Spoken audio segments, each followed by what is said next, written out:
हर हर महादेव। पार्वती खंड के इस एपिसोड में आप सुनेंगे अध्याय 29 एवं 30। तो चलिए शुरुआत करते हैं अध्याय 29 से। 29वां अध्याय। शिव जी द्वारा हिमालय से पार्वती को मांगना।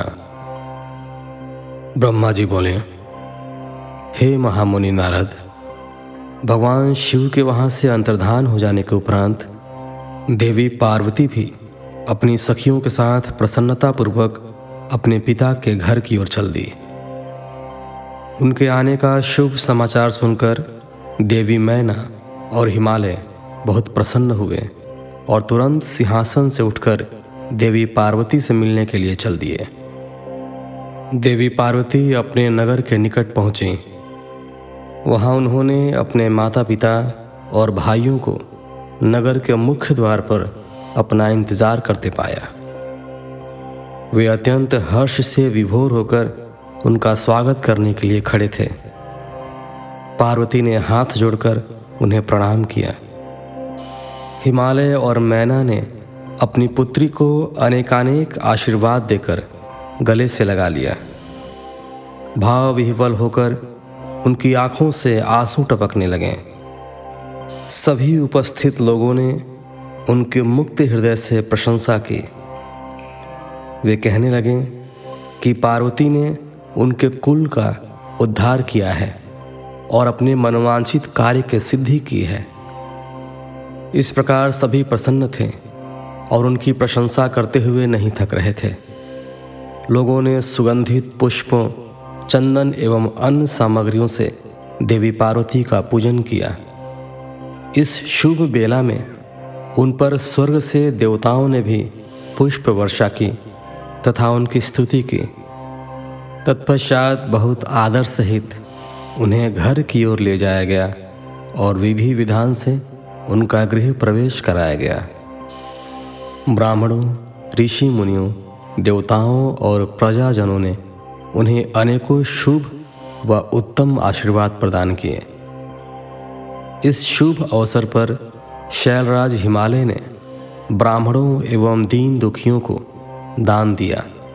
उन्होंने ब्राह्मणों से मंगल पाठ भी कराया। उन्होंने पधारे हुए सभी ऋषि मुनियों, देवताओं और स्त्री पुरुषों का आदर सत्कार किया। तत्पश्चात हिमालय अपनी पत्नी मैना को साथ लेकर गंगा स्नान को चलने लगे। तभी भगवान शिव नाचने वाले नट का वेश धारण करके उनके समीप पहुँचे। उनके बाएं हाथ में सिंह और दाहिने हाथ में डमरू था और पीठ पर कथरी रखी थी। उन्होंने सुंदर लाल वस्त्र पहने थे। नाचने गाने में वे पूर्णतः मग्न थे। नट रूप धारण किए हुए शिवजी ने बहुत सुंदर नृत्य किया और अनेक प्रकार के गीत गा गाकर सभी का मन मोह लिया। नृत्य करते समय वे बीच बीच में शंख और डमरू भी बजा रहे थे और मनोरम लीलाएं कर रहे थे। उनकी इस प्रकार की मन को हरने वाली लीलाएं देखने के लिए पूरे नगर के स्त्री पुरुष, बच्चे बूढ़े वहां आ गए। नट रूपी भगवान शिव को नृत्य करते हुए देखकर और उनका गाना सुनकर सभी मंत्रमुग्ध हो गए। परंतु देवी पार्वती से भला यह कब तक छिपता। उन्होंने मन ही मन अपने प्रिय महादेव जी के साक्षात दर्शन कर लिए। शिव जी का रूप ही अलौकिक है। उन्होंने पूरे शरीर पर विभूति मल रखी थी तथा उनके शरीर पर त्रिशूल बना हुआ था। गले में हड्डियों की माला पहन रखी थी। उनका मुख सूर्य के तेज के समान शोभा पा रहा था। उनके गले में यज्ञोपवीत के समान नाग लटका हुआ था। त्रिलोकीनाथ भगवान शिव के इस सुंदर मनोहारी स्वरूप का हृदय में दर्शन कर लेने मात्र से ही देवी पार्वती हर्षातिरेक से बेहोश हो गईं।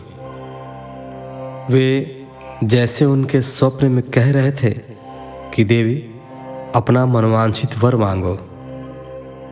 हृदय में विराजमान इस अनोखे स्वरूप को मन ही मन प्रणाम करके पार्वती ने कहा, भगवान मेरे पति बन जाइए।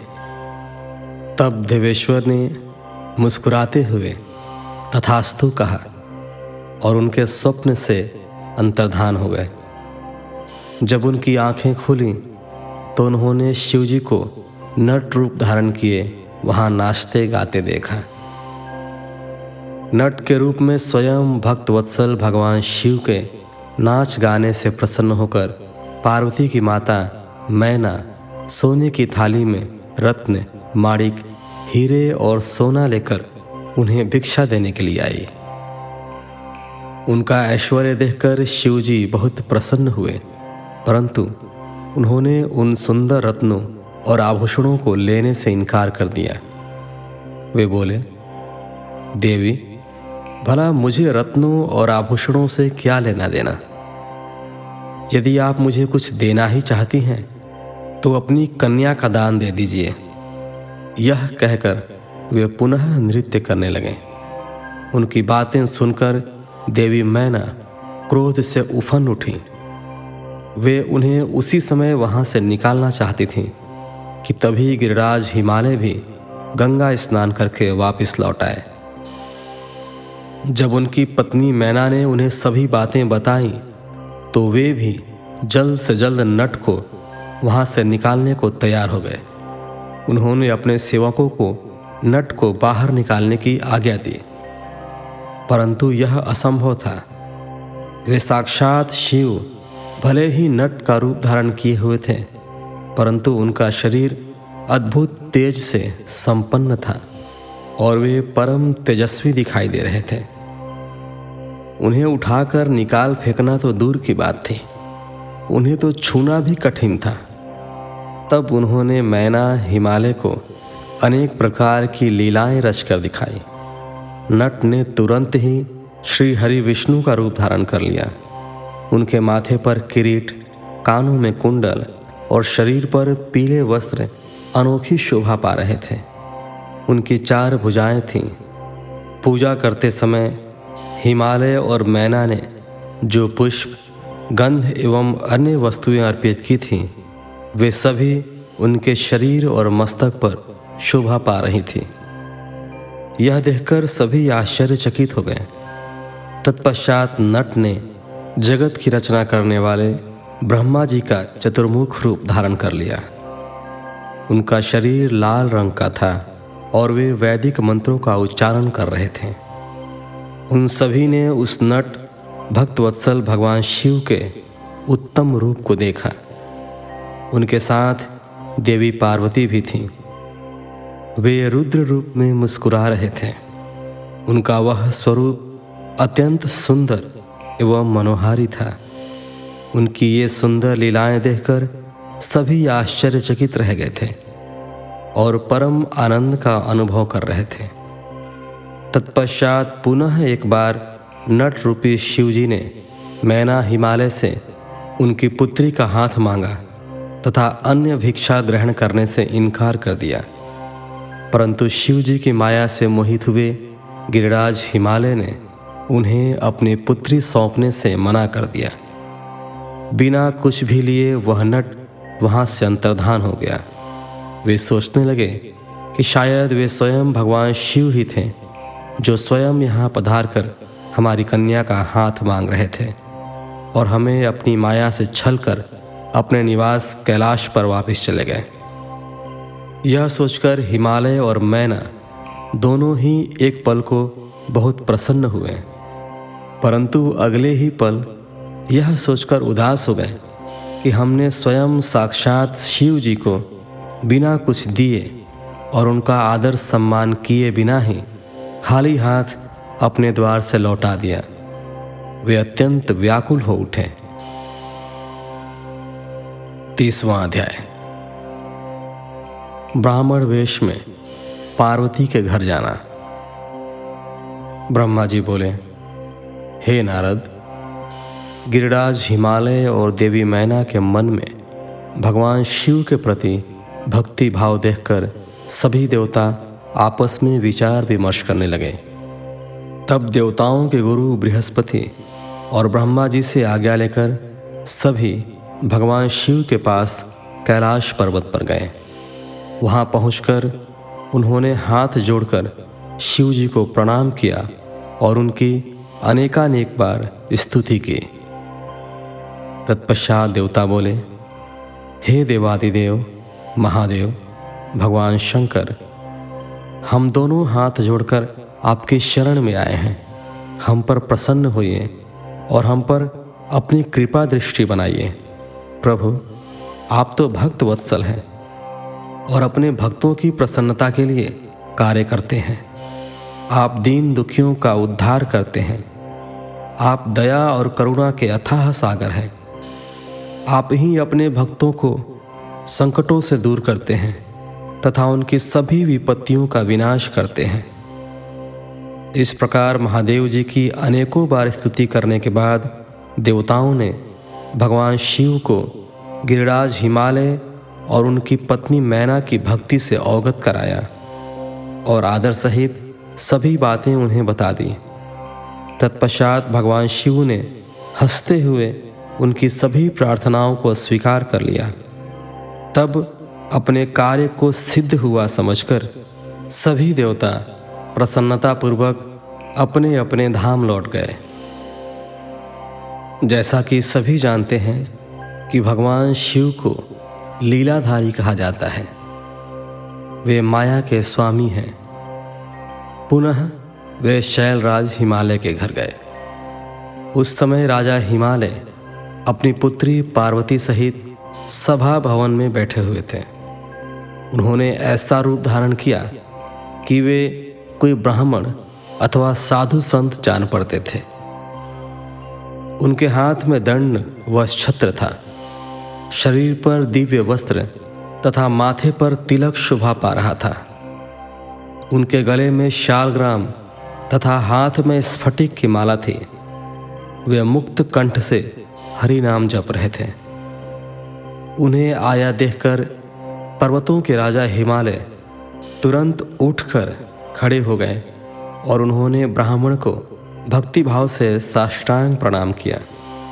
देवी पार्वती अपने प्राणेश्वर भगवान शिव को तुरंत पहचान गई। उन्होंने उत्तम भक्तिभाव से सिर झुकाकर उनकी स्तुति की। वे मन ही मन बहुत प्रसन्न हुई। तब ब्राह्मण रूप में पधारे भगवान शिव ने सभी को आशीर्वाद दिया। तत्पश्चात हिमालय ने उन ब्राह्मण देवता की पूजा आराधना की और उन्हें मधुपर्क आदि पूजन सामग्री भेंट की, जिसे शिवजी ने प्रसन्नतापूर्वक ग्रहण किया। तत्पश्चात पार्वती के पिता हिमालय ने उनका कुशल समाचार पूछा और बोला, हे विप्रवर, आप कौन हैं? यह प्रश्न सुनकर वे ब्राह्मण देवता बोले, हे गिरिश्रेष्ठ, मैं वैष्णव ब्राह्मण हूँ और भूतल पर भ्रमण करता रहता हूँ। मेरी गति मन के समान है। एक पल में यहाँ तो दूसरे पल में वहाँ। मैं सर्वज्ञ, परोपकारी, शुद्धात्मा हूँ। मैं ज्योतिषी हूँ और भाग्य की सभी बातें जानता हूँ। क्या हुआ है, क्या होने वाला है, यह सब कुछ मैं जानता हूँ। मुझे ज्ञात हुआ कि आप अपनी दिव्य सुदक्षिणा पुत्री पार्वती को, जो कि सुंदर एवं लक्ष्मी के समान है, आश्रय विहीन, कुरूप और गुणहीन महेश्वर शिव को सौंपना चाहते हैं। वे शिव जी तो मरघट में रहते हैं। उनके शरीर पर हर समय सांप लिपटे रहते हैं और वे अधिक समय योग और ध्यान में ही बिताते हैं। वे नंग धड़ंग होकर ही इधर उधर भटकते फिरते हैं। उनके पास पहनने के लिए वस्त्र भी नहीं है। आज कोई उनके कुल के विषय में भी नहीं जानता है। वे स्वभाव से बहुत ही उग्र हैं। बात बात पर उन्हें क्रोध आ जाता है। वे अपने शरीर पर सदा भस्म लगाए रहते हैं। सिर पर उन्होंने जटाजूट धारण कर रखा है। ऐसे अयोग्य वर को, जिसमें अच्छा और रुचिकर कहने लायक कुछ भी नहीं है, आप क्यों अपनी पुत्री का जीवन साथी बनाना चाहते हैं? आपका यह सोचना कि शिव ही आपकी पुत्री के योग्य है सर्वथा गलत है। आप तो महान ज्ञानी हैं आप नारायण कुल में उत्पन्न हुए हैं। भला आपकी सुंदर पुत्री को वरों की क्या कमी हो सकती है? उस परम सुंदरी से विवाह करने को अनेकों देशों के महान वीर, बलशाली, सुंदर, स्वस्थ राजा और राजकुमार सहर्ष तैयार हो जाएंगे। आप तो समृद्धिशाली हैं। आपके घर में भला किस वस्तु की कमी हो सकती है? परंतु शैलराज, जहां आप अपनी पुत्री को ब्याहना चाह रहे हैं वे बहुत निर्धन हैं। यहां तक कि उनके भाई बंधु भी नहीं हैं। वे सर्वथा अकेले हैं। गिरिराज हिमालय, आपके पास अभी समय है। अतः आप अपने भाई बंधुओं, पुत्रों व अपनी प्रिय पत्नी देवी मैना से इस विषय में सलाह कर लें, परंतु अपनी पुत्री पार्वती से इस विषय में कोई सलाह न लें, क्योंकि वे शिव के गूढ़ दोषों के बारे में कुछ भी नहीं जानती हैं। ऐसा कहकर ब्राह्मण देवता, जो वास्तव में साक्षात भगवान शिव ही थे, हिमालय का आदर सत्कार ग्रहण करके आनंदपूर्वक वहां से अपने धाम को चले गए। इस प्रकार 30वें अध्याय के साथ इस एपिसोड को यहीं विराम देते हैं। मिलते हैं आपसे अगले एपिसोड में। तब तक के लिए धन्यवाद। हर हर महादेव।